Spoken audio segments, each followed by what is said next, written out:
નમસ્કાર મિત્રો, સ્વાગત છે તમારું અમારી વાસ્તુરંગ યુટ્યુબ ચેનલમાં। મિત્રો 26 નવેમ્બર ઉત્પત્તિ એકાદશીની રાતે જો એક મુઠ્ઠી મીઠું તમે આ જગ્યા ઉપર ફેંકી દેશો તો વિષ્ણુ ભગવાન તેમજ માતા લક્ષ્મીની કૃપાથી તમે બહુ ધનવાન બની જશો। તેમજ આ ઉત્પત્તિ એકાદશીની રાતે આ એક ઉપાય કરવાથી તમારી સમસ્ત મનોકામના પૂર્ણ થઈ જશે। કારણ કે મિત્રો તમે એકાદશીની રાતે જે કોઈ પણ ઉપાય કરો છો તો એનું અવશ્ય ફળ તમને પ્રાપ્ત થાય છે। કારણ કે મિત્રો ઉત્પત્તિ એકાદશી છે એ 24 એકાદશીમાંથી સૌથી ઉત્તમ એકાદશી માનવામાં આવે છે। અને મિત્રો ઉત્પત્તિ એકાદશીની રાતે જો તમે એક મુઠ્ઠી મીઠું આ જગ્યા ઉપર ફેંકી દેશો તો તમારા જીવનમાં થોડાક જ સમયમાં એવો જ ચમત્કાર થશે કે જેવું તમે ક્યારે વિચાર્યું પણ નહીં હોય। તેની સાથે જ મિત્રો જો આ ઉપાય કરવાથી તમારા ઘરમાં જો આર્થિક સમસ્યા હશે તો એમાં પણ સુધારો થશે।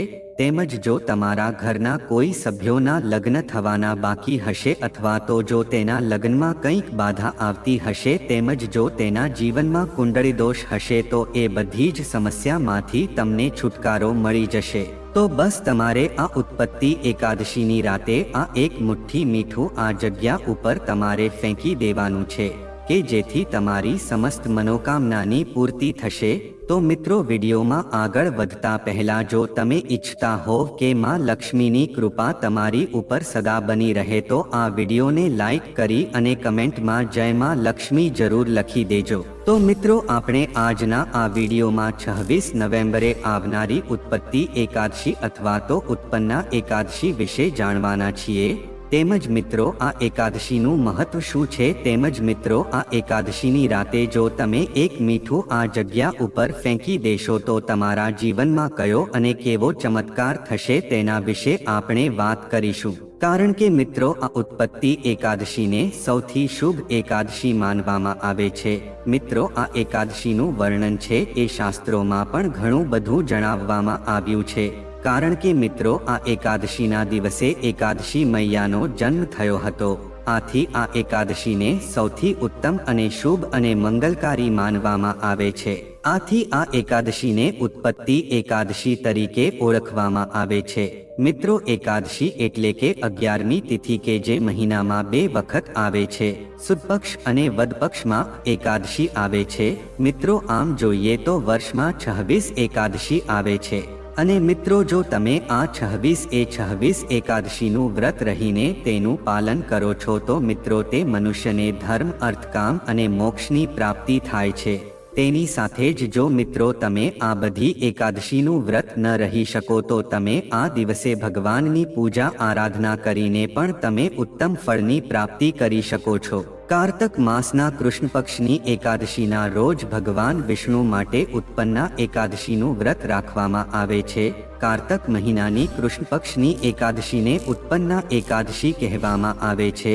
માનવામાં આવે છે કે જો તમે એકાદશીનું વ્રત શરૂ કરવા માંગો છો તો ઉત્પન્ના એકાદશીથી શરૂ કરી શકો છો। કારણ કે એકાદશીની શરૂઆત આ જ દિવસથી થઈ હતી। જો તમારા જીવનમાં કોઈ દુઃખ અથવા બાધા આવી રહી છે તો ઉત્પન્ના એકાદશીના દિવસે કેટલાક ઉપાય કરવાથી આ બધા કષ્ટો દૂર થાય છે અને સાથે ધનવર્ષા થશે। આ વખતે એકાદશીનું વ્રત હસ્તય નક્ષત્રમાં પડી રહ્યું છે। 12 મહિનાની 24 એકાદશીઓમાં ઉત્પત્તિ એકાદશી વિશેષ માનવામાં આવે છે। તેમજ મિત્રો બદામનું સેવન કરતી વખતે આ વ્રત રાખવામાં આવે છે। ભગવાન વિષ્ણુની સાધના વિશેષ ફળ આપે છે।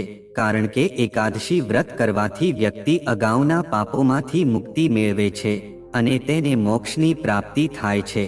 મિત્રો આ એકાદશી છે એ બહુ લાભ આપનારી છે।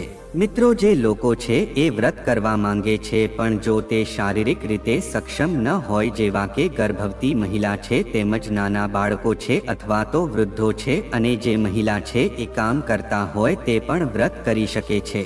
તે લોકોને એક સમયનું ભોજન લઈને પણ આ વ્રત કરી શકાય છે। તેમજ તે લોકો જો સાંજના સમયે સાત્વિક ભોજન આ દિવસે લે છે તો તે સૌથી વધુ શુભ માનવામાં આવે છે। મિત્રો, આ વ્રત છે તમારે પૂરા મનથી અને સાચી શ્રદ્ધાથી આ વ્રત કરવું જોઈએ। જુઓ, તમારી ઈચ્છા અથવા તો તમારી સક્ષમતા ન હોય તો તમારે આ વ્રત ન કરવું જોઈએ। મિત્રો, જ્યારે પણ તમે આ વ્રતના પારણા કરો છો ત્યારે તમારે બ્રાહ્મણોને દાન કરવું જોઈએ। આથી તે બહુ શુભ માનવામાં આવે છે। તેમજ મિત્રો, ગાય માતાની સેવા પણ તમે કરી શકો છો।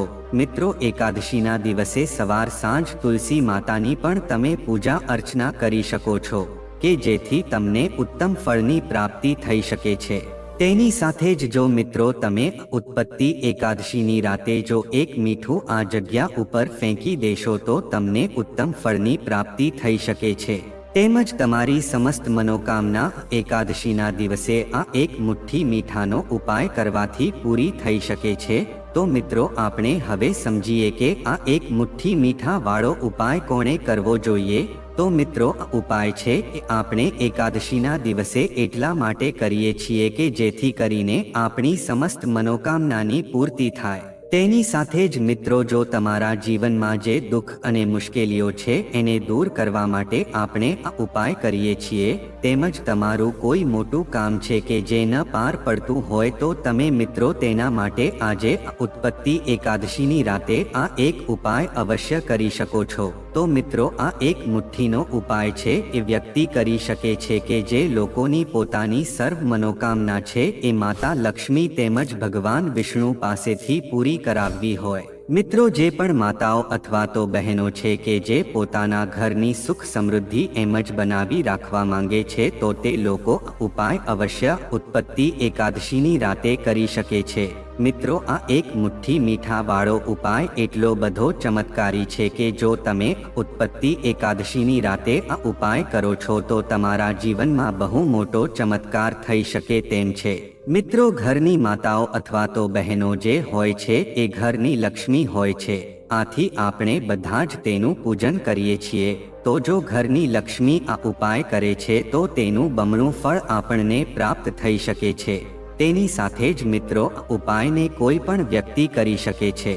ઘરનો પુરુષ અથવા તો મોટા સભ્યો હોય છે એ પણ આ ઉપાયને કરી શકે છે। પણ જો મહિલા ઉપાય કરે છે તો સૌથી વધુ ઉત્તમ અને મંગલકારી માનવામાં આવે છે। તો મિત્રો, તમારે આ એકાદશીની રાતે એક મુઠ્ઠી મીઠું છે કોઈ પણ વાસણમાં લઈને આ જગ્યા ઉપર મૂકી દેવાનું છે। તો જો મિત્રો તમે આ એકાદશીની રાતે આ એક ઉપાય કરી લેશો તો લક્ષ્મી માતા તમને એવું વરદાન આપશે કે ક્યારેય પણ તમારા ઘરમાં નિર્ધનતા અથવા તો ગરીબીનો વાસ નથી રહી શકતો। ગરીબી છે એ તમારા જીવનમાંથી હંમેશને માટે જતી રહેશે। આથી જો મિત્રો તમે ઉત્પત્તિ એકાદશીના દિવસે આ એક મુઠ્ઠી મીઠા વાળો ઉપાય તમે કરી લીધો તો તમને ઉત્તમ ફળની પ્રાપ્તિ થશે। મિત્રો, મીઠું છે એને વાસ્તુશાસ્ત્રમાં બહુ મહત્વની વસ્તુ માનવામાં આવે છે। આથી મિત્રો, જો તમે ઉત્પત્તિ એકાદશીના પાવન પર્વ ઉપર જો તમે આ શુભ મીઠા વાળો ઉપાય કરો છો તો તમને અવશ્ય ઉત્તમ ફળની પ્રાપ્તિ થઈ શકે છે। તેમજ તમારી સમસ્ત મનોકામનાની પૂર્તિ થઈ શકે છે અને લક્ષ્મી માતાની કૃપા એની ઉપર એવી વર્ષે છે કે એ ઘર ઉપર ક્યારેય પણ ગરીબી આવી શકતી નથી। તો મિત્રો, હવે આપણે આ ઉપાય વિશે જાણીએ। મિત્રો, જો આ એકાદશીની રાતે જો તમે એક મુઠ્ઠી મીઠું તેમજ તેમાં તમારે 3 લવિંગ મૂકી દેવાના છે। તેની સાથે જ જો એક લાલ કપડામાં આ એક મુઠ્ઠી મીઠું અને 3 લવિંગ રાખીને તમે લક્ષ્મી માતાની એકવાર અર્પણ કરીને જો તમે આ પોટલી છે પોતાના ધનની તિજોરીમાં મૂકી દેશો તો મિત્રો તમારા જીવનમાં ધનની વર્ષા થશે। તેની સાથે જ જુઓ, આ ઉત્પત્તિ એકાદશીના દિવસે તમે આ મીઠાનો આ રીતે ઉપાય કરો છો તો મિત્રો તમારા જીવનમાં જેટલા પણ દોષ છે એનાથી તમને મુક્તિ મળી શકે છે। તેમજ મિત્રો, આ એકાદશીની રાતે મીઠાથી આ ઉપાય કરો છો તો તમારા ઘરમાં જે પણ નકારાત્મક ઉર્જા છે એ પણ દૂર જતી રહે છે। તો મિત્રો, હવે આપણે જાણીએ કે તમારે ઉત્પત્તિ એકાદશીના દિવસે તમારે કઈ ભૂલો ન કરવી જોઈએ। અને જો મિત્રો તમે આ ભૂલો કરશો તો તમે જે મીઠાનો ઉપાય કરશો તેનું તમને શુભ પરિણામ નહીં મળી શકે। આથી મિત્રો, ઉત્પત્તિ એકાદશીના દિવસે તમે આ ભૂલથી પણ ન કરતા। તો મિત્રો, એકાદશીના દિવસે જો તમે સ્નાન કરવાનું ટાળો છો તો તમારે એ વસ્તુ ન કરવી જોઈએ. એકાદશીના દિવસે તમારે વહેલા ઉઠીને સ્નાને ક્રિયા પૂરી કરી લેવી જોઈએ. તેમજ સ્વચ્છ વસ્ત્રો પહેરીને ભગવાનની પૂજા અર્ચના કરવી જોઈએ કે જેથી કરીને ભગવાન પ્રસન્ન થઈને તેની કૃપા તમારી ઉપર વરસાવે. તેની સાથે જ મિત્રો, તમારે આ દિવસે સાત્વિક ભોજન જ ગ્રહણ કરવું જોઈએ. જો તમે વ્રત વગેરે જેવી વસ્તુ રહો છો અને તમે વ્રતનું પાલન કરો છો તો મિત્રો તમારે ફળાહાર કરવો જોઈએ. પરંતુ આ ફલાહાર છે એક સમયે જ કરી શકો છો. પણ જો તમે વ્રતમાં ભૂખ્યા ન રહી શકો તો મિત્રો તમારી એક ટાણું સાત્વિક ભોજન અવશ્ય લઈ લેવું જોઈએ કે જેથી કરીને આ વ્રતમાં તમારી તબિયતને પણ વાંધો ન આવી શકે. તેની સાથે જ મિત્રો, તમારે આ એકાદશીના દિવસે ઘરના બધા જ સભ્યોનું સન્માન કરવું જોઈએ. ક્યારે પણ ઘરના કોઈ સભ્યોને ઊંચા અવાજથી બોલાવવા ન જોઈએ તેમજ તેને અપશબ્દો બોલવા ન જોઈએ. જો મિત્રો, તમે આ એકાદશીના આવા પાવન પર્વ ઉપર જો તમે કોઈનું અપમાન કરો છો તો તમને બહુ પાપ લાગી શકે છે. આથી હંમેશા ઘરના મોટા સભ્યોનો તમારે આદર કરવો જોઈએ. તેની સાથે જ મિત્રો, જો તમે આ એકાદશીના દિવસે સત્ય બોલવાનું રાખશો તો ઈશ્વર તમારાથી હંમેશા ખુશ રહેશે. મિત્રો, આ સાથે આ દિવસે ભગવાન વિષ્ણુની પૂજા કરવી અને દાન કરવું ખૂબ જ શુભ માનવામાં આવે છે. એવી માન્યતા છે કે આ દિવસે વ્રત કરવાથી વ્યક્તિને ભગવાન વિષ્ણુની સાથે દેવી લક્ષ્મીની કૃપા પણ પ્રાપ્ત થાય છે. તેમજ આ દિવસે કેટલાક ઉપાય કરવાથી પણ જીવનમાં સુખ સમૃદ્ધિ જળવાઈ રહે છે. તેમજ મિત્રો, ઉત્પન્ના એકાદશીનો દિવસ ભગવાન વિષ્ણુના આશીર્વાદ મેળવવાનો શુભ દિવસ માનવામાં આવે છે. એવું કહેવાય છે કે વેપારમાં વૃદ્ધિ માટે ઉત્પન્ના એકાદશીના દિવસે પીળા રંગના ફૂલ ચઢાવવામાં આવે તો ભગવાન વિષ્ણુ પ્રસન્ન થાય છે અને વ્યાપારમાં પણ પ્રગતિની સંભાવના રહે છે. તેમજ ઘરમાંથી ગરીબી દૂર કરવા માટે ઉત્પન્ના એકાદશી પર સવાર સાંજ તુલસીના ઝાડ નીચે ઘીનો દીવો પ્રગટાવો અને લક્ષ્મી ચાલીસાનો પાઠ કરજો. આ સિવાય પૂજામાં તુલસીના 11 પાન ચઢાવજો. આમ કરવાથી દરિદ્રતા દૂર થાય છે. તેમજ મિત્રો, જો તમારા ઘરમાં ઘણા ઝઘડા ચાલી રહ્યા છે અને પરેશાનીઓ લાંબા સમયથી ચાલી રહી છે તો ઉત્પન્ના એકાદશીના દિવસે ઘરમાં દક્ષિણાવર્તી શંખ સ્થાપિત કરજો. એવું કહેવાય છે કે આવું કરવાથી પારિવારિક મુશ્કેલીઓમાંથી મુક્તિ મળે છે.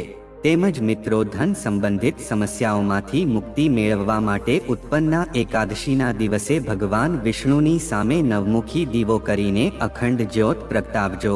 આવું કરવાથી ઘરમાં સકારાત્મક ઉર્જા વધે છે. તેની સાથે જ માતા લક્ષ્મીની કૃપા પણ બની રહે છે. તેમજ મિત્રો, ઉત્પન્ના એકાદશી પર ભગવાન વિષ્ણુને પંચામૃતથી અભિષેક કરવો અને તુલસીના પાન ઉમેરીને દૂધ અને કેસરથી બનેલી ખીર ચઢાવજો. આમ કરવાથી તમારા પૈસાના માર્ગમાં આવતા અવરોધો દૂર થશે અને તમારી કમાણી વધશે, તમારી કાર્યક્ષમતા વધશે અને ઓફિસમાં તમારી પ્રશંસા થશે. તેમજ ઉત્પન્ના એકાદશી પર સવાર સાંજ તુલસીના ઝાડ પર ઘીનો દીવો પ્રગટાવો અને લક્ષ્મી ચાલીસાનો પાઠ કરજો. આ દિવસે ભગવાન વિષ્ણુને તુલસીના 11 પાન ચઢાવો અને ઓમ નમો ભગવતે વાસુદેવાય મંત્રનો જાપ પણ કરજો. આમ કરવાથી તમારી દરિદ્રતા દૂર થાય છે અને તમને ભગવાન વિષ્ણુ તેમજ માતા લક્ષ્મીની કૃપા પ્રાપ્ત થાય છે. તેમજ મિત્રો, ઉત્પન્ના એકાદશી પર ભગવાન વિષ્ણુની સામે 9 મુખવાળા ઘીનો દીવો પ્રગટાવજો. આમ કરવાથી તમારા કરિયરમાં આવનારી બધી સમસ્યાઓ દૂર થઈ જશે અને દેવી લક્ષ્મીની કૃપાથી તમને દરેક ક્ષેત્રમાં સફળતા મળશે. જો દીવામાં રૂની જગ્યાએ કાલવે વાટનો ઉપયોગ કરવામાં આવે તો આ ઉપાય વધુ અસરકારક છે. તેમજ ઉત્પન્ના એકાદશી પર ઘરના પૂજા સ્થાનમાં દક્ષિણાવર્તી શંખ સ્થાપિત કરવાથી તમારા ઘરમાં સુખ, સમૃદ્ધિ અને સંપત્તિ વધે છે. તમારા ઘરમાં માતા લક્ષ્મીનો વાસ રહે છે અને તેમની કૃપા તમારા સમગ્ર પરિવાર પર રહે છે. આ દિવસે દક્ષિણાવર્તી શંખને પિત્તળના વાસણમાં રાખો અને તેને દૂધથી અભિષેક કરો અને પછી તેને સ્વચ્છ પાણીથી સાફ કરીને ઘરના મંદિરની ઉત્તર દિશામાં રાખજો. માતા લક્ષ્મી તમારા ઘર તરફ આકર્ષિત થશે. તેમજ ઉત્પન્ના એકાદશી પર ભગવાન વિષ્ણુના આશીર્વાદ મેળવવા માટે જરૂરિયાતમંદ લોકોને કપડાં અને ધાબળાનું દાન કરો અને તેમને ફળ, ગોળ, મગફળી અને ચિક્કી જેવી વસ્તુઓનું દાન કરજો. આમ કરવાથી તમને વિશેષ પુણ્યની પ્રાપ્તિ થશે અને શ્રી હરિના આશીર્વાદ પણ પ્રાપ્ત થશે. તેમજ આ દિવસે વ્રત અને પૂજા કરવાથી ઘરમાં સુખ સમૃદ્ધિ રહે છે. આ દિવસે શ્રી હરિ ભગવાન વિષ્ણુની પૂજા કરો. ઓમ નમો ભગવતે વાસુદેવાય મંત્રનો જાપ કરો. આ દિવસે પીળા રંગના કપડાં પહેરવાનો પ્રયાસ કરો. પીળો રંગ ભગવાન શ્રી હરિ વિષ્ણુને ખૂબ પ્રિય છે. એટલા માટે આ દિવસે પીળા વસ્ત્રો પહેરો અને ભગવાનને કેસરનું તિલક લગાવો અને જાતે જ લગાવો. આ દિવસોમાં દાનનું ઘણું મહત્વ છે. આ દિવસે તમારા પોતાના હાથથી પરોપકારી કાર્ય કરવાનો પ્રયાસ કરો. તેમજ શક્કરિયા અને શેરડીનું દાન કરજો કે જેના કારણે ઘરમાં ગ્રહ દોષ નથી આવતા. તેમજ મિત્રો, માગશર મહિનામાં ભગવાન શ્રી કૃષ્ણની પૂજા કરવાની પરંપરા છે. એટલા માટે આ દિવસે શંખની પૂજા અવશ્ય કરવી જોઈએ. આરતી કરો અને પૂજા પછી શંખમાં પાણી ભરીને આખા ઘરમાં છાંટો. તેનાથી નકારાત્મક ઉર્જા દૂર થાય છે. તેમજ મિત્રો, ઉત્પન્ના એકાદશીના દિવસે ભગવાન વિષ્ણુની પૂજાનું વિશેષ મહત્વ છે. આ દિવસે માતા એકાદશીનો જન્મ થયો હતો. તેથી માતા એકાદશીની પૂજા કરવી પણ ખૂબ જ શુભ માનવામાં આવે છે. એવું માનવામાં આવે છે કે માતા એકાદશીએ ભગવાન વિષ્ણુના શરીરમાંથી પ્રગટ થયા હતા, જેના કારણે તેમને ભગવાન વિષ્ણુની પુત્રીના રૂપમાં પણ જોવામાં આવે છે. તો મિત્રો, હવે આપણે જાણીએ કે એકાદશીના દિવસે ભગવાન વિષ્ણુને એકાક્ષી નારિયેળ અર્પણ કરવાનું કારણ શું છે અને તેનું શું મહત્વ છે. મિત્રો, એક પક્ષીય નાળિયેર એ એક અનન્ય પ્રકારનું નાળિયેર છે, જેમાં માત્ર એક આંખ અથવા છિદ્ર હોય છે. તેનાથી વિપરીત સામાન્ય નાળિયેરને 3 આંખો હોય છે. ધાર્મિક દૃષ્ટિકોણથી તે અત્યંત પવિત્ર અને શક્તિશાળી માનવામાં આવે છે. ધાર્મિક માન્યતાઓ અનુસાર માતા લક્ષ્મી અને ભગવાન વિષ્ણુ એકતરફી નાળિયેરમાં નિવાસ કરે છે. તેને અર્પણ કરવાથી અથવા તેને તમારા ઘરમાં રાખવાથી ધન, સંપત્તિ, સુખ, શાંતિ અને સમૃદ્ધિ આવે છે. તે વાસ્તુ દોષોને દૂર કરવા અને નકારાત્મક ઉર્જા દૂર કરવામાં પણ મદદરૂપ છે. તેમજ ધાર્મિક માન્યતાઓ અનુસાર એકતરફી નાળિયેરને દેવી લક્ષ્મી અને ભગવાન વિષ્ણુનું પ્રતીક માનવામાં આવે છે. આ ફળને ભગવાન વિષ્ણુનું પ્રિય ફળ માનવામાં આવે છે, જેમણે પોતે આ ફળ પૃથ્વી પર લાવ્યા હતા. શાસ્ત્રોમાં કહેવામાં આવ્યું છે કે જો કોઈ વ્યક્તિ ભગવાન વિષ્ણુને એક નારિયેળ અર્પણ કરે છે તો તેના જીવનમાં ધનની કમી નથી આવતી અને તેને સુખ, ધન અને ઐશ્વર્યની પ્રાપ્તિ થાય છે. વ્યવસાયમાં સફળતા મેળવવાની સાથે આ ઉપાય વાસ્તુ દોષોથી મુક્તિ અપાવવામાં પણ મદદગાર છે. ભગવાન વિષ્ણુને એકતરફી નારિયેળ અર્પણ કરવાથી પરિવારમાં શાંતિ અને સમૃદ્ધિ જળવાઈ રહે છે. તો મિત્રો, જો આ માહિતી તમને ગમી હોય તો વિડીયોને લાઈક કરી અને ચેનલને સબસ્ક્રાઇબ પણ કરી દેજો કે જેથી કરીને અમે રોજ વાસ્તુશાસ્ત્રને લગતા વિડીયો લાવતા રહીએ. તમારો દિવસ શુભ રહે. મિત્રો, ધન્યવાદ.